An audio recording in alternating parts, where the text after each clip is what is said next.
Banana Q po! Hala, bakit parang ang putla ko ng mga friendship? Ay nako, kailangan na nating mag-retouch. Actually, hindi kasi ako nakapag-makeup kanina kasi nga bilis-bilis nga ako kasi nga kailangan ko na magtinda.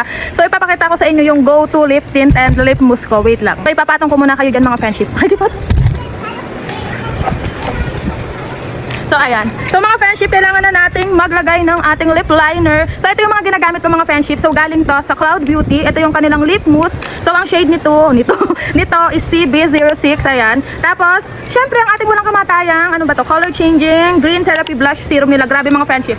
Sobrang ganda nito. Una muna mga friendship, itong kanilang lip liner. So ayan, ganito lang yung lalagay nyo dyan.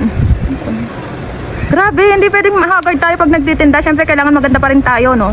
O diba ang putla? Pero kayo mag-alala, trust the process. So pagkatapos niyan, saka natin ilalagay itong kanilang very dewy. Sobrang favorite ko itong mga friendship at saka ang ganda nito sa lips. Alam niyo yan, yung atake niya natural lang. Ganon. Siyempre, everyday look lang. Diba? Sobrang creamy, sobrang dewy ng kanyang pagka-blend sa aking labi. Kaya lagi ko itong dala anytime, anywhere. Lalo na kapag maliit yung bag nyo. So ito talaga yung kailangan nyo. So ayan mga friendship, at para mas maging glossy, alam nyo yun, maging very fresh looking kayo. So kailangan natin itong kanilang Green Therapy Blush Serum. So alam nyo mga friendship, serum to, pero nilalagay ko siya sa lips. Ayan. Ang ganda kasi ng combo ng dalawang to. Yan mga friend. Tapos syempre kung gusto nyo medyo rosy cheeks tayo, baka makasalubong natin ang ating crush mamaya. So ayan. Diba? Fresh ka na ulit mga friend. Diba bilis lang yung gamitin? Alam niyo mga friendship, lagi niyo itong makikita sa akin kasi ito talaga yung ginagamit ko mga friend.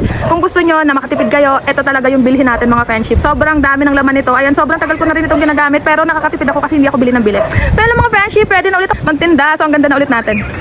So yun lang naman mga friendship, ilalagay ko na lang ito dyan sa bag natin para naman kung gusto niyo or kung gusto niyo matry, mabilis niyo lang siyang ma-check out. So yun lang mga friendship, magtitinda na ulit ako. Very fresh looking na naman ang kaibigan niyo. Banana Q po!